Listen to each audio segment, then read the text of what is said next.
அமெரிக்காவின் 50% வரி விதிப்பால் தமிழகத்தில் ஏற்றுமதி தொழில் பாதிக்கப்பட்டுள்ள நிலையில் வாழ்வாதாரத்தை பாதுகாக்க மத்திய மாநில அரசுகள் நடவடிக்கை எடுக்க வேண்டும் என ஏற்றுமதி தொழிலில் ஈடுபட்டுள்ளவர்கள் கோரிக்கை விடுத்துள்ளனர். இந்த வரி விதிப்பினால ஃபர்ஸ்ட் பாதிப்பு வந்து அமெரிக்காவில் வாழும் மக்களுக்கு தாங்க. ஏன்னா அங்கே இருக்கிற வர்த்தகர் வந்து 50% வரி கட்டி அந்த ஆடைகளை இம்போர்ட் பண்ணி அங்கே இருக்கிற சந்தைப்படுத்தும் போது அந்த வரி வந்து அங்கே இருக்கிற மக்கள் தலையில் தான் சுமையாவது இருக்குது. ஃபஸ்ட்டு பாதிப்பு வந்து அங்கே அமெரிக்கா வாழும் மக்களுக்கு பாதிப்புங்க.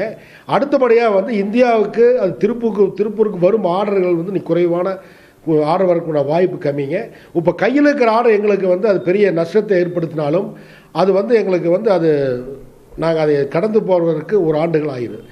அதுக்கு வந்து மத்திய அரசு வந்து ஒரு சிறப்பு சலுகைகள் வழங்குறதுக்கு முன் வரணும். 250 ரூபா ஆவரேஜா 100 கவுண்ட்னு எங்க கிட்ட இருந்து எடுப்பாங்க. ஆல்ரெடி அப் அண்ட் டவுன் இருக்கும். இப்போ வந்து பாத்தீங்கன்னா இந்த வரியினால நடனா சடனாக வந்து எங்களுக்கு 60 ரூபா குறைச்சிட்டாங்க. 250 ரூபா போன இறால் வந்து இன்னைக்கு 190 ரூபாய்க்கு கேட்கறாங்க.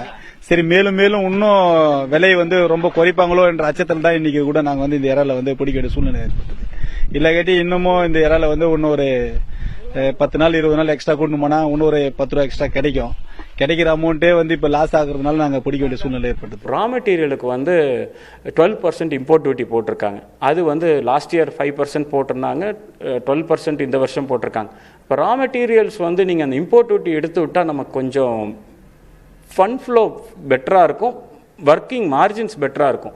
அதாவது இந்த 25% டேரிஃப் ஹைக்கு இருக்குன்னு நினச்சி நம்ம எப்படி வேலை செய்யணுமோ அதுக்கு இது கவர்மெண்ட் வந்து கன்சிடர் பண்ணி இப்போ காட்டன் இம்போர்ட் டியூட்டி வந்து அவங்க எடுத்து கொடுத்துருக்காங்க. அப்போவுமே வந்து டெக்ஸ்டைல் செக்டாரில் வந்து 50% டேரிஃப் ஹைக் போட்டதுனால அவங்க வந்து அதை சமாளிக்க முடியாதுன்னு தான் சொல்லியிருக்காங்க. சப்ளை செயின் நின்றுச்சுன்னு சொல்கிறாங்க.